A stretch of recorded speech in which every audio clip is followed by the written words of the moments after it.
క్రిషాంక్ గారు, మన్నే క్రిషాంక్ గారు ఉన్నారు. బీఆర్ఎస్ పార్టీకి సంబంధించిన చాలా కీలకమైన నేత అని నేనైతే చెప్తాను. ఎందుకంటే అనేక ప్రెస్ మీట్లు అయితే చూస్తాం. ఇప్పటి వరకు 4-5 సంచలన విషయాలు అయితే బయటికి తీశారు. వాట్లల్లో రుజువేంటి, నిజంగా అవన్నీ జరిగాయా, ప్రభుత్వం నిందపాలైపోయిందా ఏంటి అనేది కూడా చర్చించే ప్రయత్నం అయితే చేద్దాం. నమస్తే అన్న. నమస్తే రంజిత్. ఎలా ఉన్నారు? గుడ్. ఎలా అనిపిస్తుంది కాంగ్రెస్ పాలన?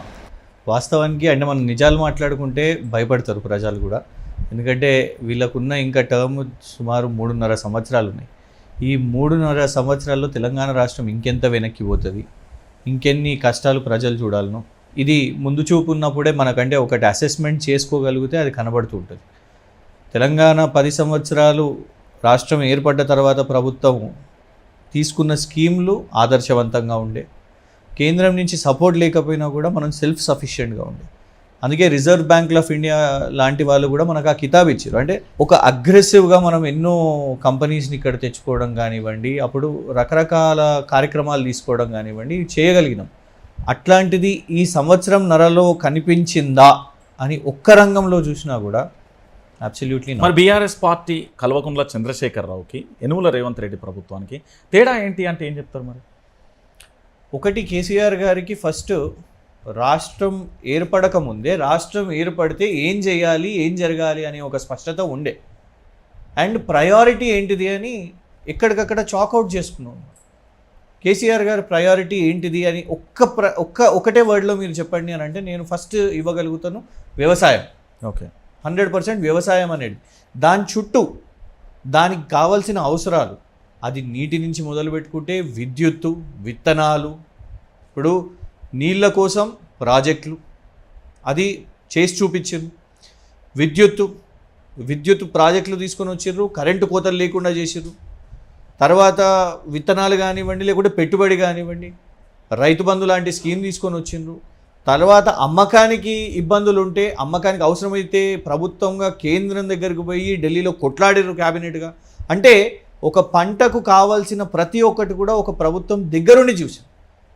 దేశం మొత్తంలో లాక్డౌన్ చూసినాం మనం. లాక్డౌన్ అన్నిటిని ఆపేసింది, కానీ తెలంగాణ రాష్ట్రంలో వ్యవసాయ రంగాన్ని ఆపిందా, రైతు బంధు లాంటి పథకాన్ని ఆపిందా? ఆపలేదు. అందుకే అదే సమయంలో food corporation of India general manager Ashwini Kumar గారు అనుకుంటా, Telangana is rice bowl of India, ఇతర రాష్ట్రాలకు ఇక్కడి నుంచి మనం సరఫరా చేయగలిగినాం. అదొకటి, అది కేసీఆర్ గారి పాలన. ఇటు రేవంత్ రెడ్డి గారి ప్రతి ఒక్క వ్యక్తికి ఒక యూఎస్పీ అనేది ఉంటుంది. ఇటు కేసీఆర్ గారికి వ్యవసాయం అయితే, కేటీఆర్ గారికి ఐటీ అయితే, హరీష్ రావు గారు కొంతకాలం ఫైనాన్స్లో చూపెట్టిరు వారి మార్కు, ఇటు హెల్త్లో చూపెట్టిరు వారి మార్కు, ముందు ఇరిగేషన్లో కూడా చూపెట్టిరు వారి మార్కు. ఇవాళ రేవంత్ రెడ్డి గారు నాకు గుర్తు ఒక జాతీయ ఛానల్లో కూర్చున్నప్పుడు కాంక్లేవ్ నా మార్క్ ఏంటిది అంటే నా ఎక్స్పర్ట్ సబ్జెక్ట్ రియల్ ఎస్టేట్ అని వారే చెప్పారు. సంతోషం, దాన్ని నెగిటివ్గా తీసుకుంటలేము. మీరు రియల్ ఎస్టేట్ ఒక దందాగా చేసిర్రా అని కాకుండా దాన్ని ఒక పాజిటివ్ యాంగిల్లో తీసుకుందాం. మరి అది రిఫ్లెక్ట్ అయిందా రాష్ట్రంలో? నో. ఇవాళ మనం కాదు, బిజినెస్ మెన్ రియల్ ఎస్టేట్, హైదరాబాద్లో రియల్ ఎస్టేట్ డిక్లైన్, ఇద్దరు ఆల్రెడీ ఆత్మహత్య చేసుకున్నారు. నువ్వు హైడ్రా తీసుకొని వచ్చినావు, హైడ్రాతోని అదొక భూతంలాగా అయింది. విలన్ అని మేము అంటలేము, ముఖ్యమంత్రి మీడియా ముందు కూర్చొని నన్ను విలన్ని చేస్తున్నారు మీరందరూ అని తన సహచర కాంగ్రెస్ మంత్రులనా లేకుంటే ఎమ్మెల్యేలని ఎవరిని ఉద్దేశించి అన్నారో, కానీ మీరందరూ మంచిగా అవుతున్నారు, నేను విలన్ అవుతున్నా అంటే ఒప్పుకోవడం ఏంటి? విలన్ అవుతున్నారు అనేది. ఇంకోటి, రియల్ ఎస్టేటే మనం ఎలాబరేట్గా ఆలోచిస్తే మీ నిర్ణయాల్లో యూటర్న్.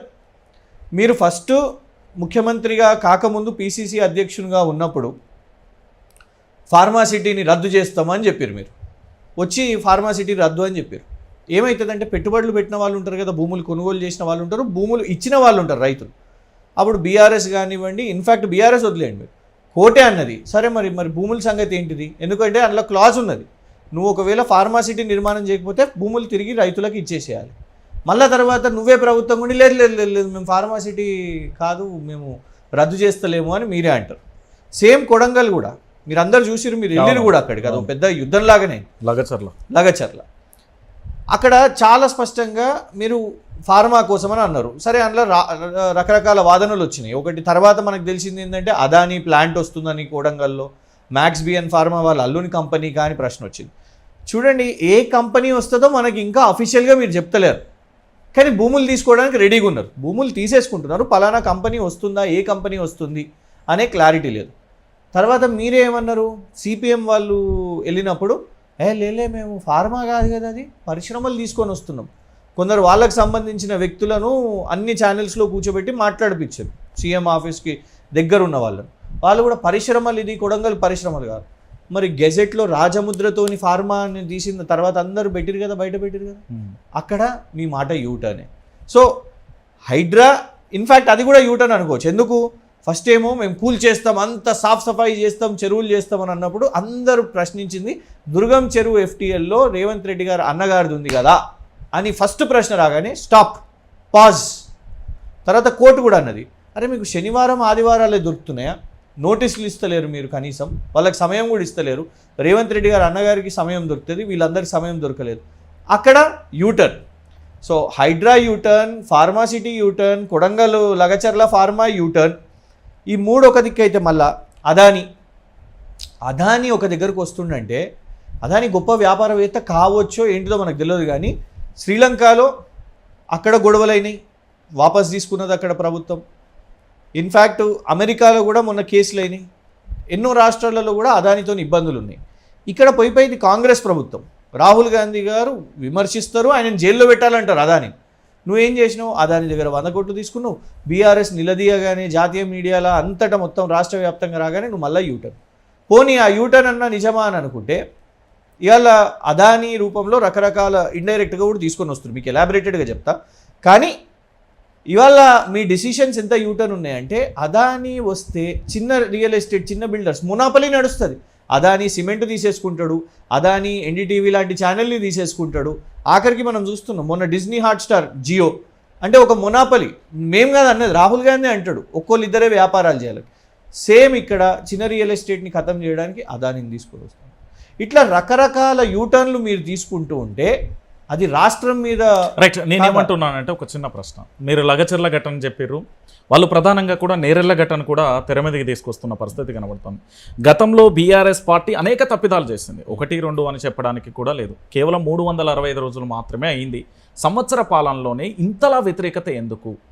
కావాలని బీఆర్ఎస్ పార్టీ చేయిస్తుంది అంటే దీనికి సమాధానం ఏంటి? ఒకటి, నేరెళ్ల గురించి వాళ్ళు మాట్లాడుతున్నప్పుడు దాని మీద ఒకవేళ అక్కడ కేటీఆర్ గారే ఎమ్మెల్యే అనుకో, అక్కడ ఆనాడు కూడా వారు ఏమని చెప్పారు, ఒకటేమో వైలెన్స్కి దిగారు, అక్కడ లారీలు ధ్వంసము ఇవన్నీ కూడా పోలీసు మీద కూడా దాడులు అయ్యేసరికి అక్కడ సీరియస్గా ఒక లీగల్ కేసు అనేది అయింది.